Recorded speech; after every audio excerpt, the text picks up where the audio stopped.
is generally my time for walking. I love to speculate on the characters who are out under the moon, who scurry past. Come on, hurry, or the pig will be gone. Their faces caught for a moment in lamplight, or upon those that endlessly cross the river. Swabbing steps to Westminster. Where do they hurry? From where have they come? Where are they going? Questions. Some that will be answered, many that will not. Or I think of the beggar sleeping out in St. Martin's Court, or the footsteps of a child walking alone in the night, lost perhaps, asking... Sir, might you know the way to High Holborn? It's a very long way from here, my dear. I know, sir. I came from there tonight, but I lost my way going back.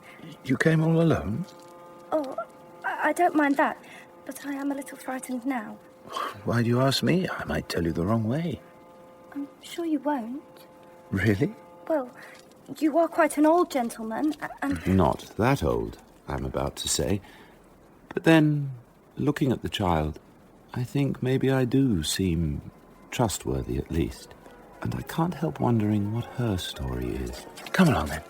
I'll take you there. She puts her hand in mine, and we go together. Who sent you so far by yourself? Somebody who has been very kind to me. And what have you been doing? I can't say. But there's nothing wrong. Is it a secret? Yes, a big secret. And something makes me ask, do you know what it is? And it becomes clear to me she doesn't know. And I realize that I want to know what she's doing. And who sent her out so inconsiderately. Here we are!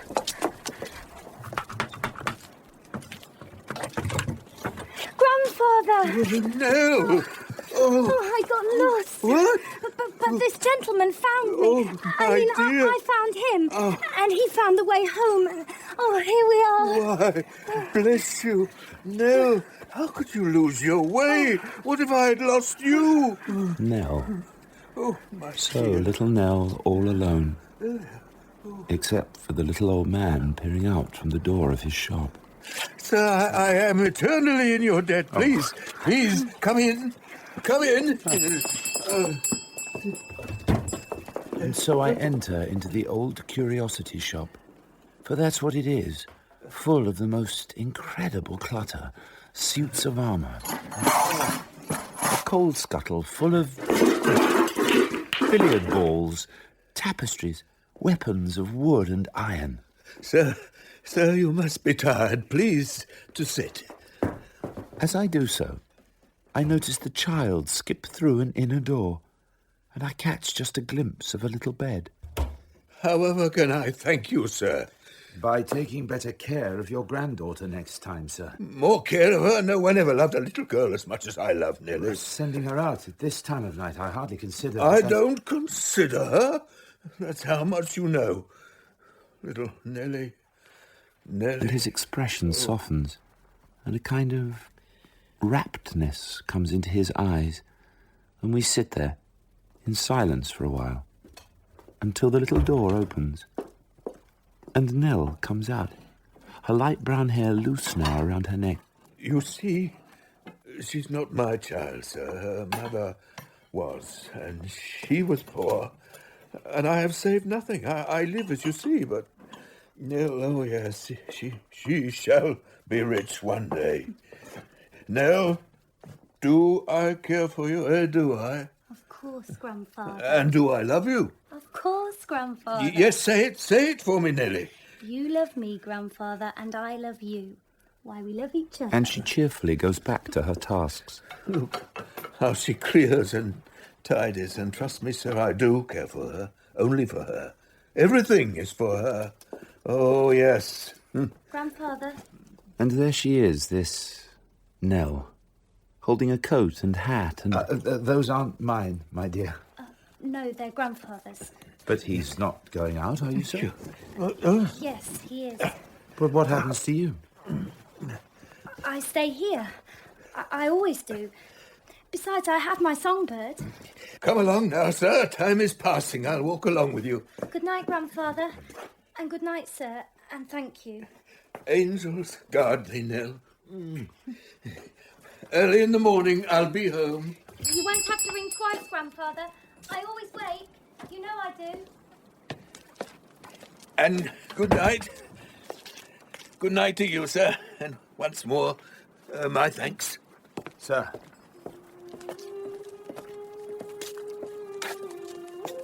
I walk to the end of the street and stand, not quite knowing why I am loitering there. And the more I think about what I have seen, the less I can explain it. I stay here. I always do. And I know that I must know more.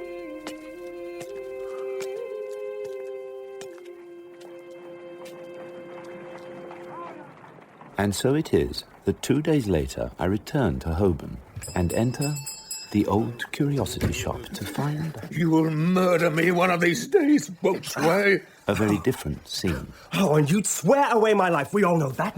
My dear sir, you interrupt us at a critical moment. A young man, 21 or 2, It didn't work, did it? I'm here, alive, and mean to stay alive. his foot on a chair, a contemptuous grin on his face. Until I'm able to see my sister. Your sister? You poison her mind against me and pretend to care while you work her to death to add a few more shillings to the money that's already too much to count. Here's a moralist to talk of poisoned minds. You have spent every penny, abused every favour, thrown away every chance you've ever been given, and you've been given more than enough. Well, Grandfather, if we are to wait, as it seems as if we are, I'll call in my friend. You are? Dick Swiveller, come on in. Frank. Yes, quite. My grandfather. Sit down, Dick. Is the old gent agreeable? Sit down. I observe that whilst Mr. Frank, evidently Nell's brother, is furiously angry, Mr. Swiveller, his friend, appears to be under a rather more spiritual influence. Good Lord, who are you, sir? Me, sir? Yes, sir, you, sir. A friend. A friend of the family. Perhaps one day a friend of yours, Mr. Swiveller. Will you have a drink with me, sir? I decline.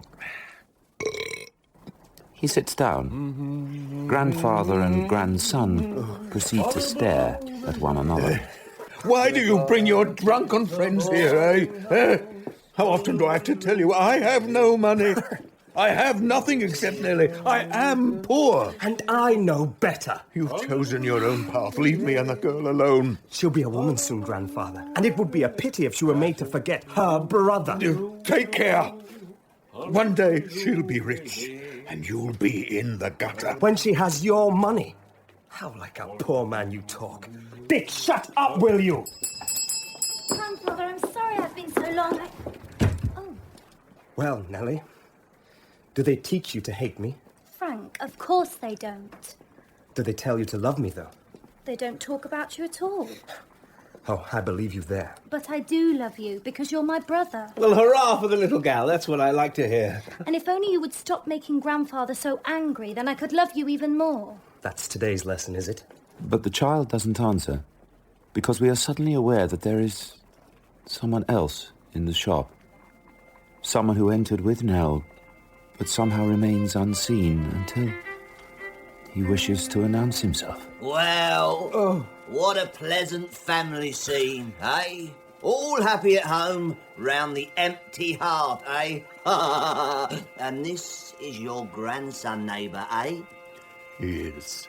A short man, a very short man, but having about him some kind of tremendous power. And this? Mr. Richard Swiveller, sir, at your service. And this? Pointing at me as if I were just one more curiosity in the shop. A gentleman who showed Nell the way one night. Is that so? Showed her the way? Oh, very good. Daniel Quilp, what are you doing here? Hello, Frank. Just a little business. Then you may as well tell the old man that as long as he has Nell, I will come here to see her. Whenever I wish. I will come 10 times a week if I want. And now, since I have seen her, I will go. Goodbye. Dick, come. Before I leave, I should like to address a remark or two, if I may be so bold, on the subject of filial affection. Come on! So much for relations. Thank God I answer to none, nor need you, neighbour. Were you not as weak as a reed and nearly as senseless? What would you have me do, sir? It's easy to talk and sneer, but what would you do? What would I do? Something violent, no doubt. Oh, something violent. Well, you'd have to ask Mrs. Quilp about that. Pretty Mrs. Quilp. Obedient, loving Mrs. Quilp. Which reminds me, I have left her all alone, and she will be worried. And he smiles, this Quilp, in a way that makes me feel as if the light of day itself has become soiled. But have you nothing for me? Oh, the business. Yes, neighbour, I brought it myself for fear of accidents, as being in gold it was rather heavy for Nell to carry, though she should perhaps get accustomed to the weight in her bag, since she will carry enough gold when you have passed on. She will be well provided for. I would so like to know your investments, but you are a deep man and keep your secrets close. Oh, yes. Very, very close. And so I shall leave you, neighbour, and leave my love to little Nelly, hoping she may never lose her way again, though in doing so she has procured me an honour I didn't expect. Your servant, sir. And he looks at me with a cold eye, as if to say, I know your game. Yes, I do. And then he is gone. Shall I make us a drink, Grandfather? You must be tired. Yes, make us a drink, Nell. Listen to me, sir. She will have a fortune, and she will not die as her mother did in misery. No, she will live in great... But enough for now. Will you stay for some tea? No, I must leave you. Good day, sir. Nell. Goodbye, my dear. And I excuse myself and leave them together. The grandfather and the little girl in that shop full of questions and curiosities.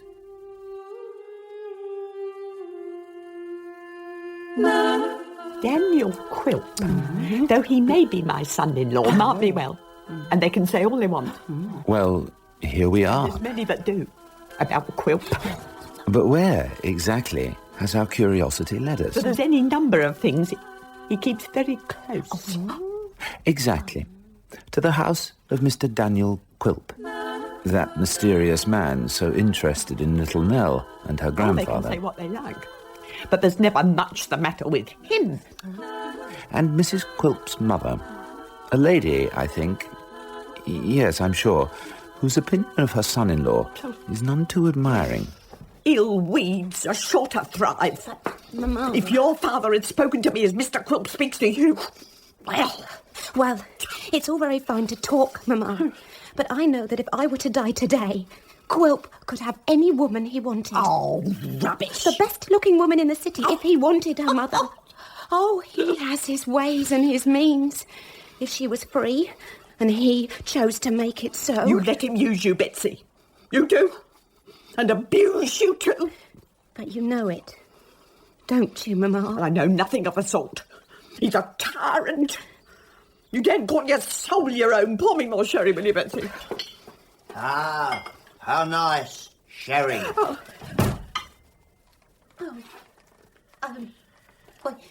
We were waiting for you. Yes. Supper. We were waiting upon supper, Quilp. Ah, yes. Supper. There's nothing wrong in supper, I should suppose. Not at all. Are you of your mother's way of thinking, my dear? I'm sorry, Quilp. I don't... Weren't you saying, dear mother-in-law, that I am, how was it put? A tyrant! You look ill, dear mother. Perhaps you should rest. I shall rest when I please and not before. But all the same, the good lady finds she does please to go. And Quilp is left alone with his wife, who sits, trembling slightly, in a corner. And he takes her hand. Oh, you nice creature, you precious darling, you delicious charmer.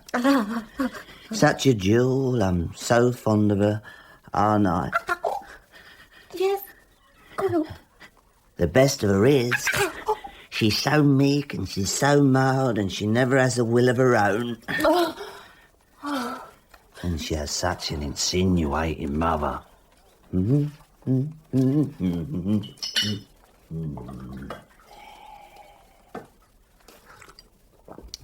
Mrs. Quilp? Yes, Quilp.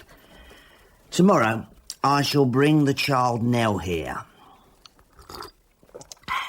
There is a mystery there about the old man, and I mean to have an answer to it. Do you understand? No, Quilp. You will? You will? Yes, Quilp?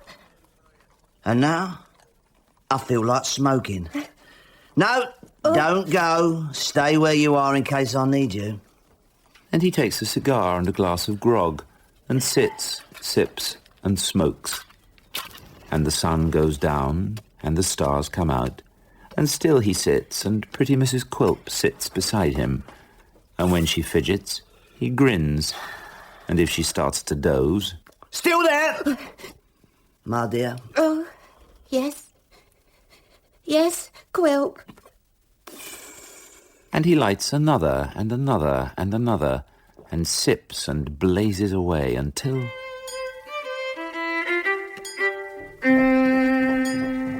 Why, bless me, it's day. Open the curtains, my sweet. Betsy, have you been up all night? Mr. Quilp! She has. Such a tender companion, so loyal, husband and wife. Such perfect company. You're a brute! Don't call her so, Mother. Yes, she did keep me from my rest, but who am I to complain? And where is my breakfast, mother-in-law?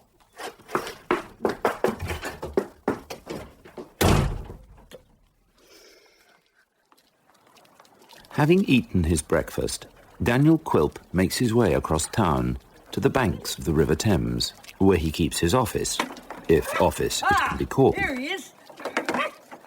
It's not much more than a rather extensive ruin, but serves Mr. Quilp as it serves Quilp's boy. Late! Ain't he late? He's late!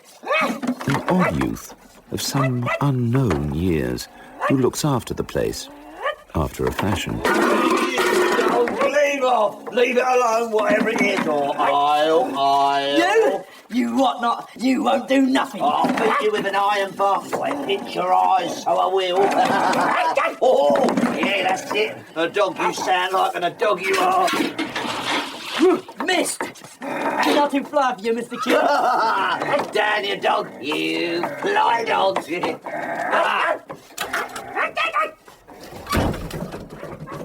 Quilp's boy contents himself with standing on his head and drumming his feet against the clapboard walls.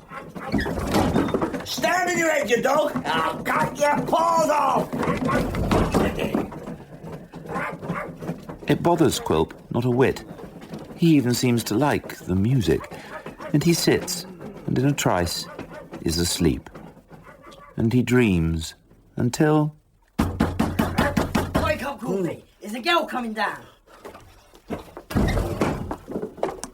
Well, little Nelly. Yes, sir. It's only me.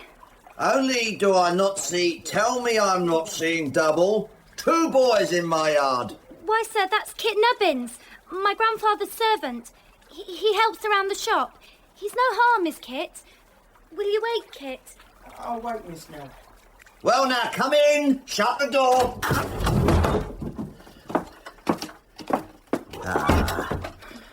What's your message?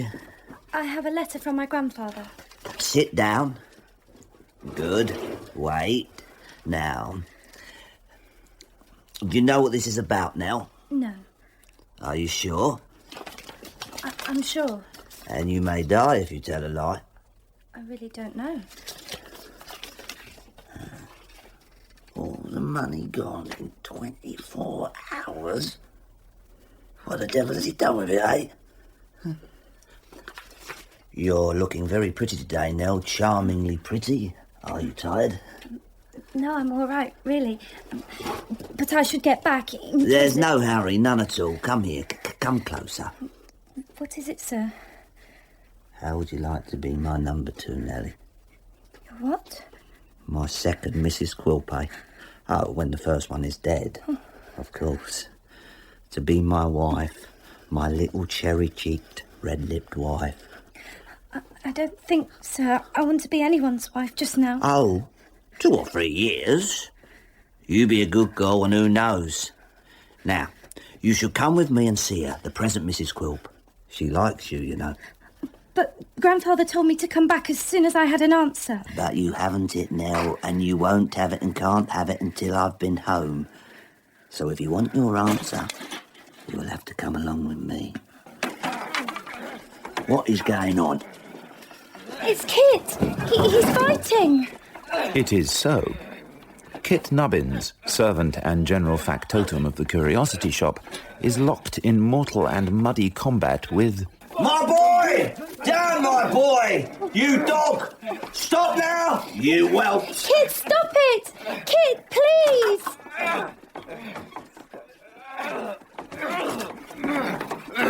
You whelp! Sit down, whelp! Fight back, I say that! Could be wrong! You Nubbins! You boy! You leave off! And who are you to tell me? Go back to the circus, little man. We shall meet again, my young friend. And next time, I'll not be so gentle. And as if in down payment, Quilp throws them, quite literally, apart. There are you, little toad. And in a trice, has set off home with Nell. Find his way after us, will he, your boy? Kit knows a thing or two, Mr. Quilp. No need to worry about Kit. Oh, no, I shan't worry. Here's Nellie, my dear. Oh, Nell, how nice. A biscuit and a glass of wine. She's had a long walk. Then she shall sit with you whilst I write a letter. Oh. Just wait here, Nell, and we'll fetch you something. Mrs. Quilp, a moment.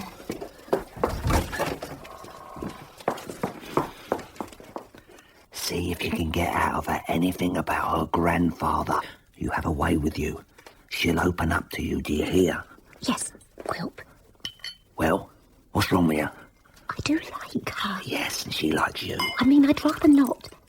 If you could do without making me deceive her. Do as I tell you, and I'll be here, listening. If you're not sharp enough, I'll creak the door.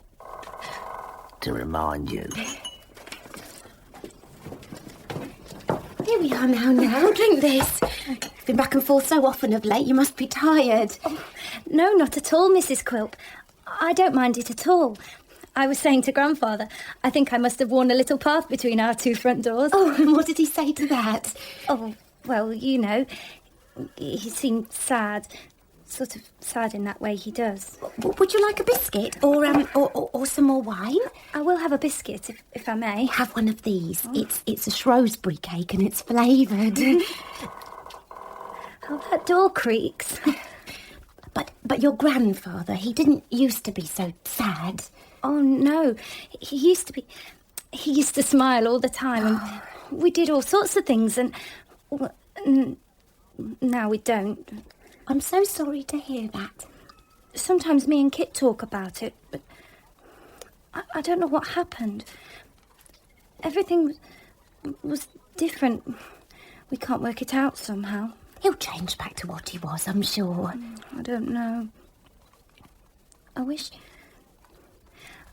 What do you wish, Nell? I don't know. Just that everything was like it used to be. But he does still love you. Only it isn't the same anymore. How has he changed? Try and... He's out all night and sleeps in the day. Oh. And when he comes in sometimes, in the early morning, it's as if he's ill, and he tries to hide it, but he cries and... Oh, dear. All finished. Eating your biscuit now? Yes, thank you. Can I go home now? You're tired. Why not stay to dinner? Mrs. Quilp would like that, wouldn't you, my dear? Oh, do stay now. We could send you home. Have you the anyhow. letter, sir? What? Can't stay? Won't stay. As you will. Here's the note, my dear. It's only to say that I can't do the little piece of business he wants of me. That I shall see him tomorrow or maybe the day after. Thank you, sir. And, if I'm not mistaken, that Kit Nubbins of yours has found his way to my door and will, no doubt, see you safe home. And so saying, Daniel Quilp lays his hand on the child's shoulder and leads her from the room.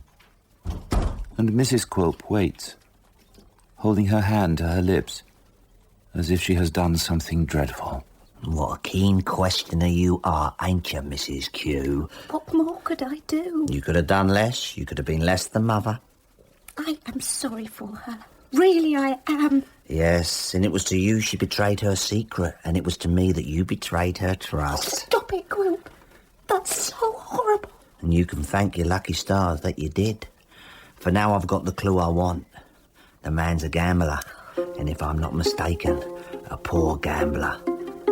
But what does that mean to me? How can I use it, eh?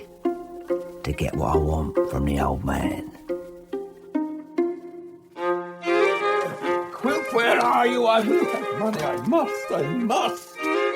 Just one more night and we'll be rich. Father? It's been 2 days, 2 whole days since you came back from Quilp's. The old man is frantic, But he's fearing perhaps that the game is up. 2 days, Nell. 2 days, Grandfather. Then where is he? Shall I go back? Tomorrow, early. I'll be there and back before 7. It would be of no earthly use. That man knows what he wants and won't change, not a thing.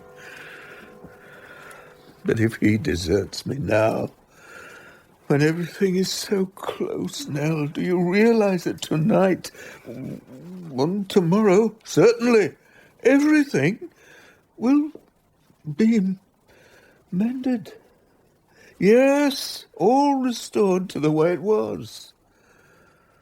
But if he does not come to me, then we'll be beggars. What if we are, Grandfather? Eh? We could be beggars and happy, couldn't we? Oh, beggars and happy? Poor child. Well, maybe I don't understand, but it would be better than the way we live now. Nell. We could go away. We could forget everything that happened here. We could. We really could. Mm-hmm. And how would we live? Oh, you don't understand anything, Nell. God bless you, but you don't. I know you People mean would well. help us. You'll see. They will. Come on. Now. Grandfather, now. Pack up just what we need and go. Please. Will he listen to the child? Please. For her sake? Or... How touching. Quilp, how did you... Through the door I can't yet get for anything smaller like a keyhole, eh, Miss Nellie? Perhaps you would leave us alone. I want to have a chat with your grandfather. I have to go to market. But will you be all right, Grandfather? Yes, of course. Let me kiss you. Mm-hmm. Oh, what a nice kiss that was. Oh, just on the rosy part. What a lovely kiss. Such a fresh, blooming, modest little bud, eh, neighbour? Such a chubby, rosy, cosy Nell. Have you brought more? You know that girl of yours? She's so beautifully modelled, so fair, her skin so tender and such winning ways about her, and such little feet. Once and for all, did you bring money? No. Then the child and I are lost. Neighbour, You have no secrets from me. What do you mean? No secrets, not the one. The money. All these loans, advances, supplies. I know where they find their way. Shall I say it? No, well... The gaming table. No. This was the scheme to make your fortune. This was the scheme which I was supposed to finance. Yes. It is. It will be. No, it will not. You can't understand. I can understand that I have been made a fool of by a gambler. No gambling. I have never played for gain or for the love of the cards. Not for me, for her. For Nell. It was all for Nell. When did it start? When I thought how little I'd saved for her. I thought about it for a long time. Then I began, you see. I have a system. Only fate, luck, chance, time. That's all I need. Time and a stake. You never won. Never yet won back my loss. Don't they say that if a man plays long enough, he is sure to win at last? Or at least not to come off a loser. Oh, yes, he is. Oh, yes, Quilp. For 3 nights, I have dreamed of winning a large sum. It is so strong, I can feel it. I know this time. Just one more loan, and everything will be paid. Oh, it will be paid. Yes, everything will be paid. Yes, good Quilp, kind Quilp. But there will be no loan. No. No, indeed, no. For her sake, if not for mine. Ah, for little Nellie's sake. Or for little Nellie. For Nell, Quilp. For Nellie, just once more. I might as easily have the girl without the money, neighbour. For who will you depend upon now? Whose charity? How would I see him as a son-in-law? No, never. I will find money elsewhere. I will win. No, you will not. You will be beggars without my help. Oh, Lord, how did I come to this? How did I find your secret? Shall I tell you who let it slip? Who told you? Shall we say it was that boy of yours, that rude fighting boy, Kit Nubbins, is it, who thinks I'm such a little man? Yes, Kit told me. And now, good day to you, neighbour. We will talk again about you and I and little Nellie.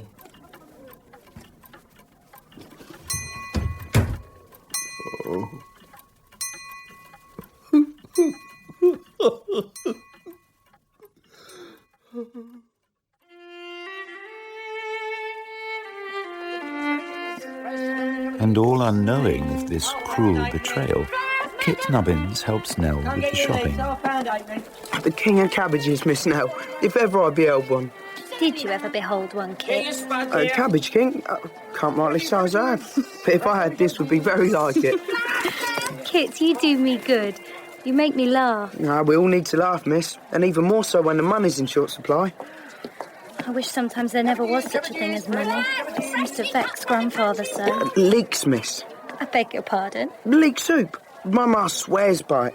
Leek and potato soup with a bit of chicken. Or beef, if you have it. Or mutton. Or pork. These is good leeks, mark my words. The king of leeks. You should take him away, miss. The old master. I'd say get him away from London. It'd do him the world of good. I'm sure it would, Kit. Fresh air, none of this smoke and smog. That'd set him up. Well, it would set the pair of you up. Not that it's any of my business, of course. Of course it is, Kit. Because you're a good friend. But now, we have to buy wisely.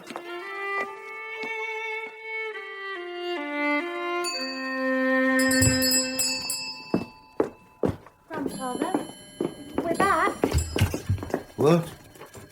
Who's back? We are. Me and Kit. And we've a fine load of cabbage. You viper, you traitor, you vile, go, get out. Master. Go. He is sick, Kit. Maybe you should go. Lost everything, lost. Please. Lost. I don't know what it's all about. It's lost. I'll go, but I'll come back. Never. Boy, never. You have killed me. struck me down. Miss, I'll wait. Go! I'll come when I can, but you must go now, Kit. Oh, It's all right. oh. He's going, Grandfather. He's going.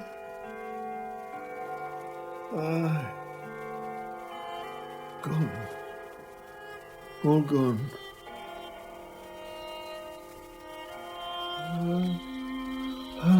In that single moment, it seems, It's all right. the old man falls into despair and fever and madness. For days, nobody comes. Even banished Kit can only prowl around outside. Then, Mr. Quilp. Good day, missy. May I come in? Yes, of course I may. You wouldn't keep Daniel Quilp away, would you? Grandfather cannot see anyone, sir.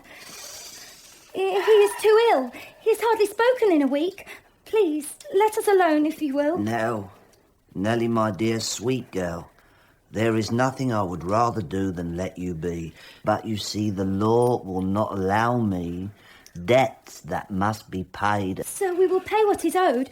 I know my grandfather would The never... law. And before the majesty of the law, we are all helpless. And the shop, you see, now is now mine to administer, to run, as you might say, how I wish. But how can that be? What is owed must be paid, one way or another. And we don't want to be disturbed by customers, do we now? swarming up a chest of drawers with remarkable dexterity, Quilp pulls down the shop door bell. I must see to Grandfather. Indeed you must. And now, Yes? I like my soup hot, with lots of pepper. Nell hurries away, leaving the new owner in occupation, though not alone. For once she has gone, Quilp's boy slides from a corner and slips into a chair. Ain't this a crib fit for a king? He pulls out pipes and tobacco and proceeds to fill for his master and himself. And presently the shop and the rooms above are filled with the stink of strong tobacco. This is good. This is fragrant. Makes a man feel like the Grand Turk, don't it, you dog? Indeed, the place is shrouded in a fog. Here we are, and here we shall stay until the old fella upstairs is dead, and pretty Nell may redeem his debt to me.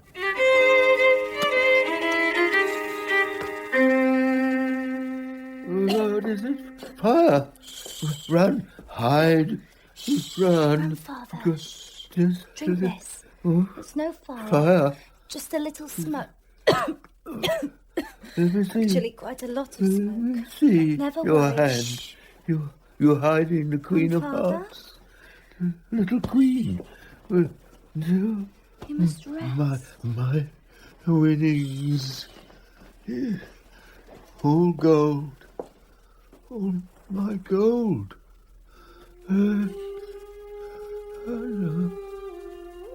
Nell sits by the bed watching as he sleeps at last. And then she too sleeps, nodding in her chair.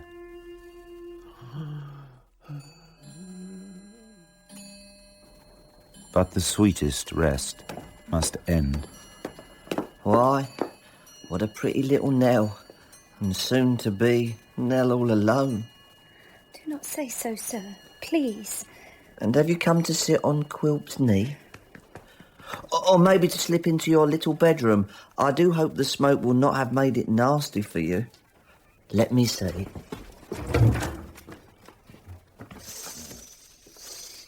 Why? Hardly a whiff of tobacco, just sweet Nell. I was not going to stay at all. I want a few things. I should stay with Grandfather. I shall not come down at all. But it's such a nice little room, quite a bower. I do not want it any more. Are you sure? I'm sure, sir. Now, if you'll let me pass. Quite sure. No, I assure you, sir, I do not want it any more. So sensitive. She's so very sensitive, A pity, but never mind. The bed is very much my size. I think I shall make it my little room. And so saying, Daniel Quilp throws himself upon the bed, kicking up his feet, crumpling the smooth white linen sheets. Nellie, Eleanor, sweet Nell.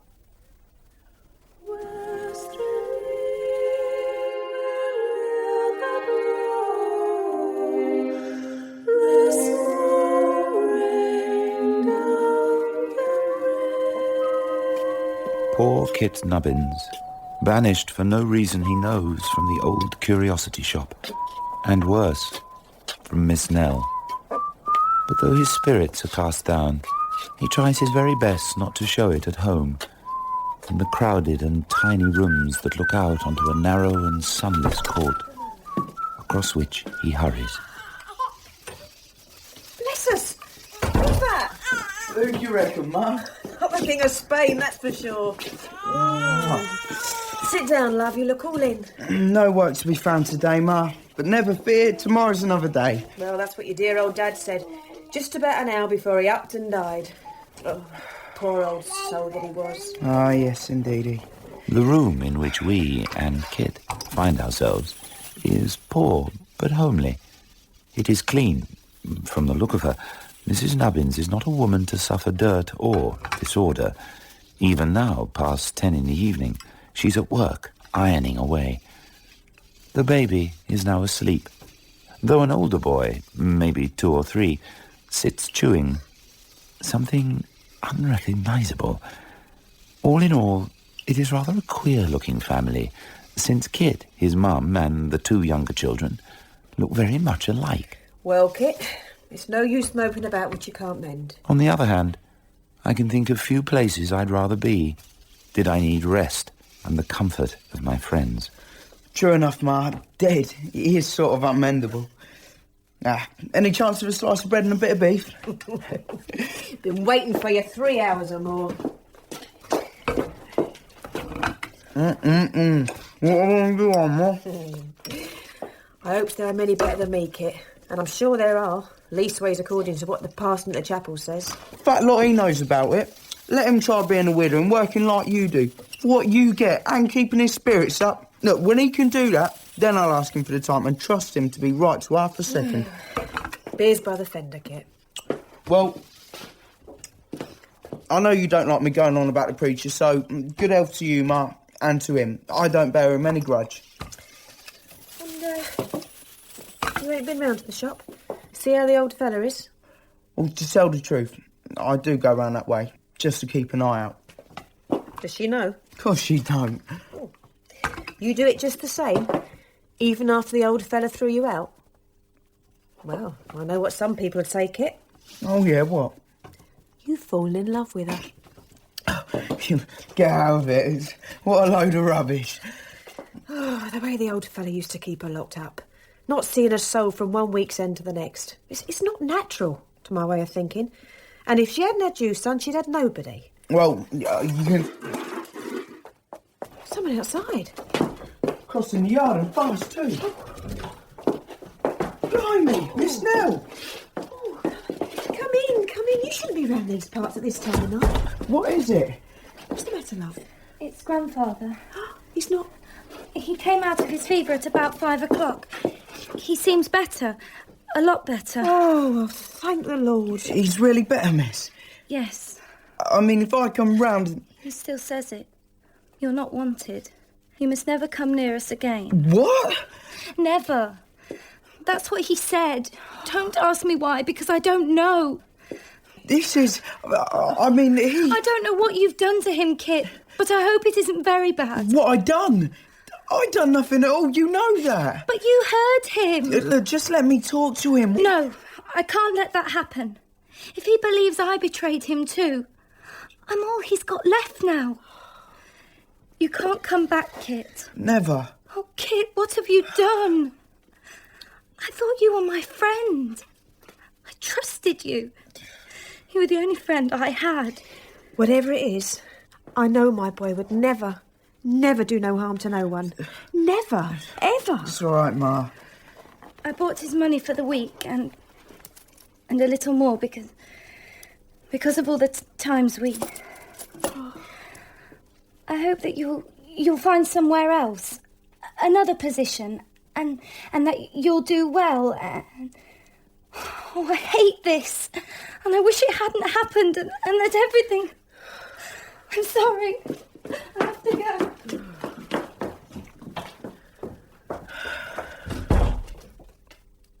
Mrs. Nubbins stands dumbstruck, the iron hissing on the stove. She has no reason to doubt her son. She knows the boy, and yet these things are being said against him. Things. What things? Things unnamed. Robbery, violence. Perhaps he was not watching the old curiosity shop, but out in the Seven Dials plotting. But no, impossible. And Kit sits with his mouth open, in a state of utter stupefaction.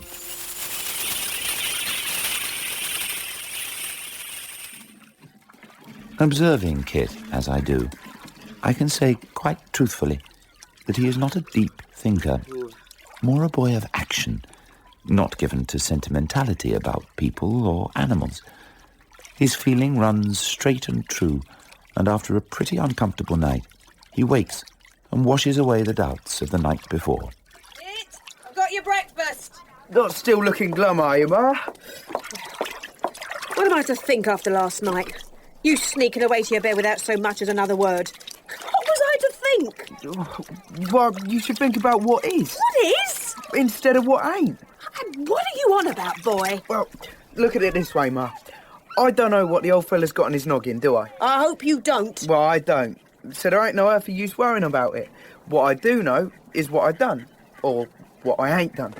And what ain't you done? Well, I ain't done nothing. I should hope not. No son of mine. Exactly, Ma. It wouldn't happen. Never. You know that and I know that. And it don't make one blind bit of difference if the rest of the world thinks I'm Sawney Bean or ate all them travellers. What's he got to do with it? Who? Sawney Bean. Nothing, Ma. I'm just saying that so long as you and me know what's the truth, the rest of them can go hang. Which is what happened to Sawney Bean in the end. Well, you can't go around eating people, can you? No, Ma. But what I must do is go around and look for some work, being as I'm out of it at present. I might at least find a gent's horse to hold. Eat your breakfast first, Kit. The early bird gets the worm. Breakfast, then worms. Horses, Ma.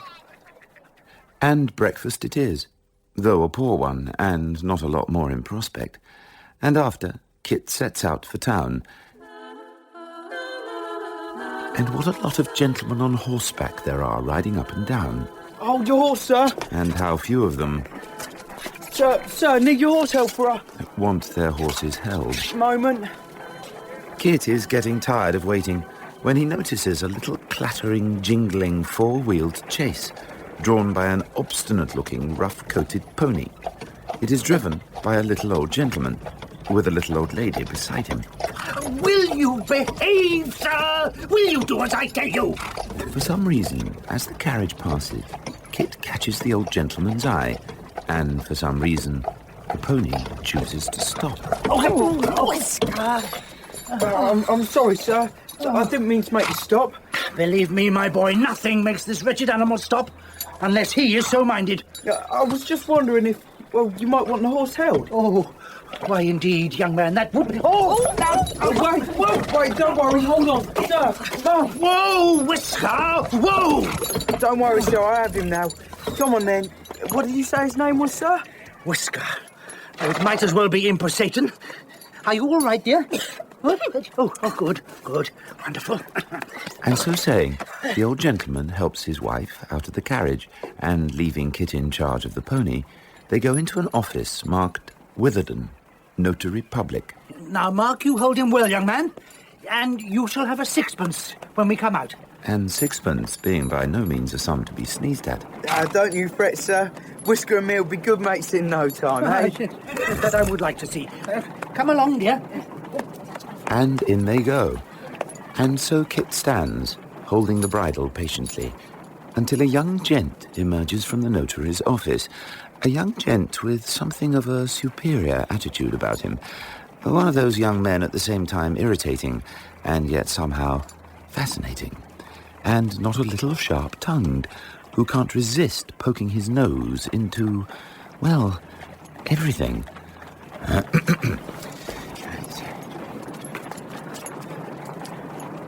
You, holding the horse. Well, of course I'm holding the horse. Any fool with an eye in his head can see that. Lord bless me, young snob, I weren't asking if you was holding the horse.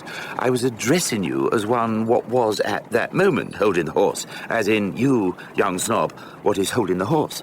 Well, as it happens, Kit Nubbins is holding the horse, and not this here young snob you said. Young snob being one what thinks himself smarter than others. I don't think I'm smarter than no one. Thinks he's got one over on someone. Such as? Old Mr. Garland.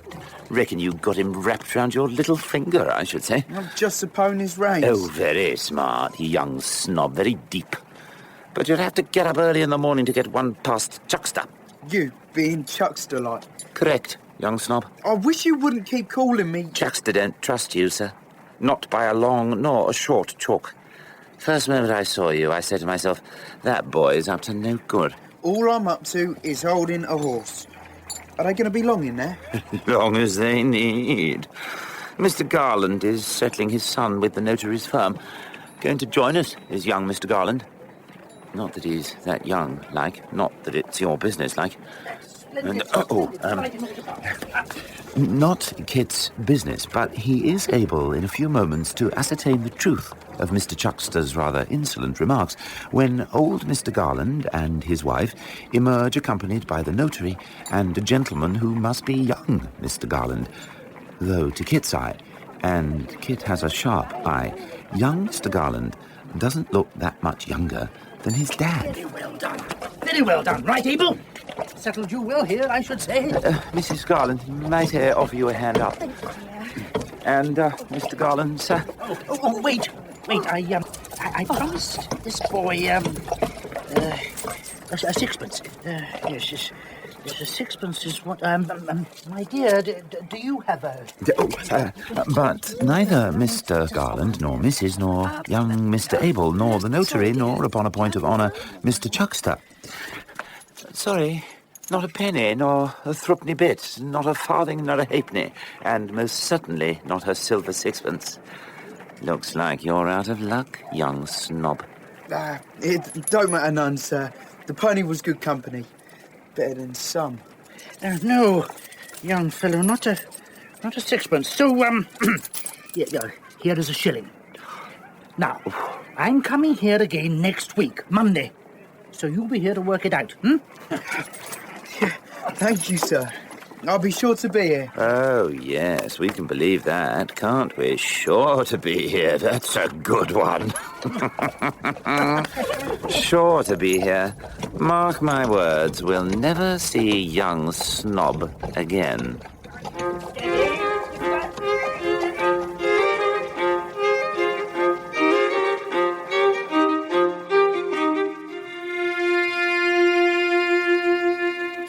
Look, Nell, look at the sunbeam creeping along the walls. Like gold, isn't it like gold, my dear? It's just sunlight, Grandfather. No, like gold, don't you see? It's telling me... It's telling you nothing. You must rest, or you'll make yourself ill again. Our fortunes will change, you'll see. And this time the gold You must forget will be all real. of that, Grandfather, and rest. The shop. Who's seen to the shop? Mr. Quilp. Quilp. He's a terrible man, Nell. He destroyed me. Quilp and that boy, that evil, vile boy. Nell, all alone, except for the old man, except for Quilp, who has taken up residence in the shop and watches her ceaselessly. And having no one to talk to, Nell talks to no one, or rather to her songbird, who, though he is caged, still sings. And we, shameless as we are, listen. should we do? Where should we go now? Grandfather is getting better every day. But every day the temptation grows stronger too. And we are shut up in this horrible dark place. No, I never really liked it. Not ever. Not really.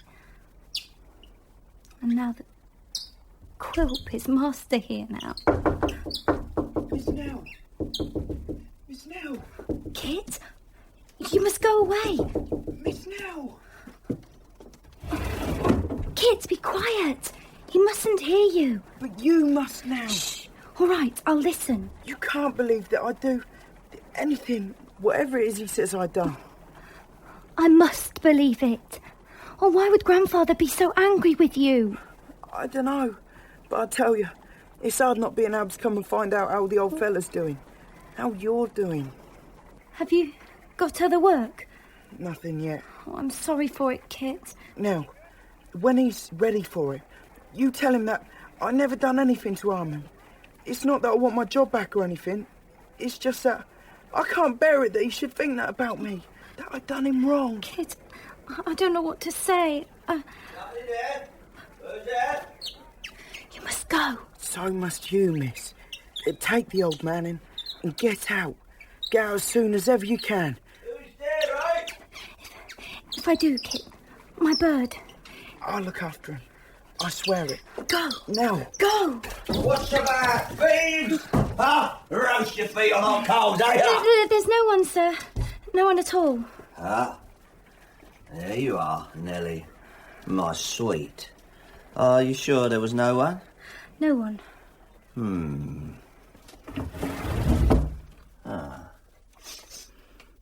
How's your grandfather? Better. Better every day. Splendid. For business like time and tide waits for no man. But he is still But very... me no buts, miss. I would say this shop is ready for sale. Do you see, Nell? To pay his debts, the place and contents on the open market. I don't want to hurry you, but the sooner you can arrange your future proceedings, the better, I hadn't thought that... The better for all parties. But where will we go? Who can say? It's not easy. Where will you go indeed? Little Nell, all alone, but not without a protector, a friend. Quilp will be your friend. Perhaps more than a friend, eh, Nellie? For I can't pretend that I don't feel a tenderness for you, my dear. There is something so vulnerable, so... I'll have to think. like fairy gold. Yes, you will. And by the end of the week, my pretty dear. By Friday.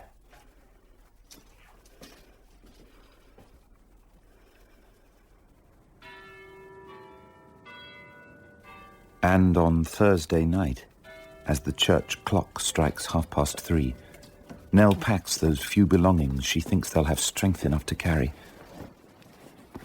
and slips into her old bedroom, taking care not to make any noise that might waken Quilp, and peering around in the smoky gloom, sees the front door key.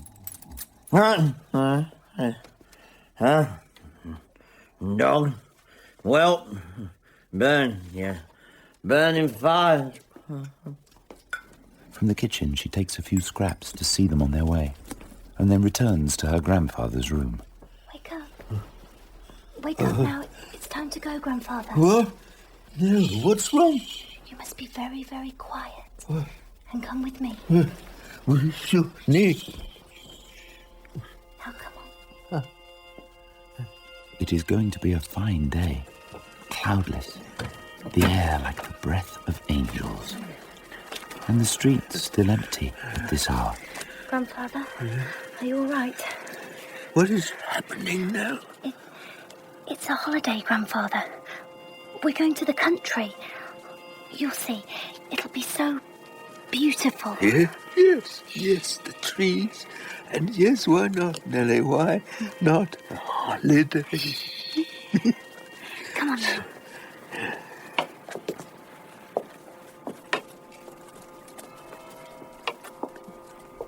As the many churches of London strike the hour, the old man and the child pass silently through streets and courts, down alleys and past houses that become fewer. Roads no longer paved, until the city is left behind. And before them, the adventure beckons.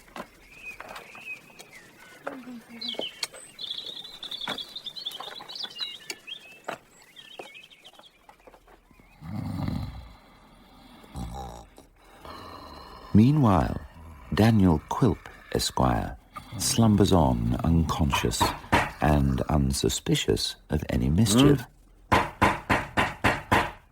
Gradually, he begins to comprehend.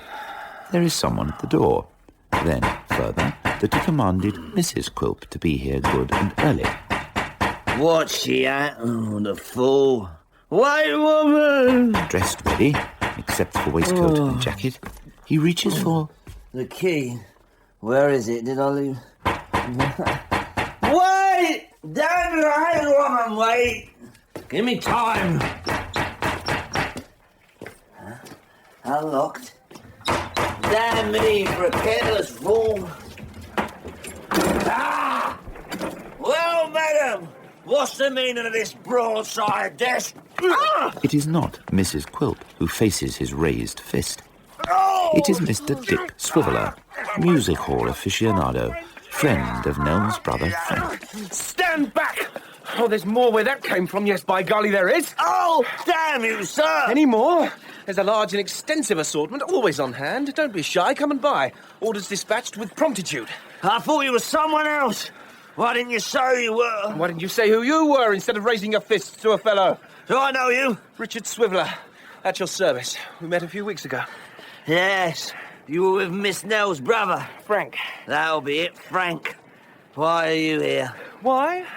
Heard the old gent was ill. I came to inquire after his health. Oh, did you, by God? And why should you care? Why should you care why I should care? Something is going on here. I'm a friend of the family. Well, at least I'm a friend of one of the family. It's only natural, ain't it, that I should inquire and come along to see the young lady? The girl? Why, eh? Why? What are you up to? You better come in.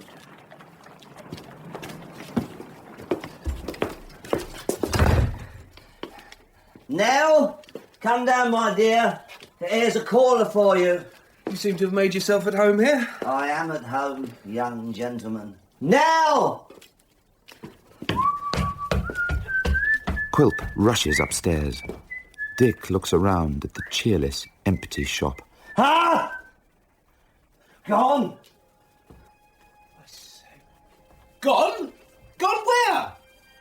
And a strange way of going, with no word to me. What's it all about, eh? What's the plan, old man? Where are you now? What the devil's going on here? Where are they, these two? And the goods? Where are the goods? I had them by means of debts owed, and I have sold them by means of recouping debts owed. And the old fellow? Got a fortune and moved to the seaside, has he? Wherever he might be. I doubt he'd want his grandson or his grandson's devoted friend to find out. I say nothing more in the matter, unless, of course, you was to share the reason you are here. I think not, sir. Some scheme cooked up by Master Frank. Be careful that you are not his fool, Mr. Swiveller. You would not be the first, I say. Me? I'm nobody's fool. But I suppose there's no point in staying? None. If you see them, perhaps you'll mention I called. If you wish. That I may be found any morning at this address. By all means. Then good day to you, sir. Oh, have a care, lad. What's happening? What's up? Why, ask that gentleman. He seems to know everything. Good Mr. day. Quilp, what's to do here? It's clear enough. Your old master is gone. Where? Don't you know? No. Oh, come along, my young dog. Do you mean to say you didn't know they crept away early this morning? I don't know nothing. Well, kept it close, didn't they? But then I dare say they will come to you by and by. You think so? Where else would they go? The old man and the little girl. Oh, yes, they'll seek out their friends, and when they do, young dog, why, you tell me. Why should I? Why should you? Why should I trust a word you say, Mr. Quilp? I want to do them a kindness, and I can't unless I know where they are. Oh, yeah, I believe that. Listen, puppy, when I say I will do a thing, then so I will. Like what sort of kindness, then? Like, come in. Come in. Oh, yes, I want to return Nellie's songbird. Of course, if I don't know where she is, there's no reason. She does like the bird.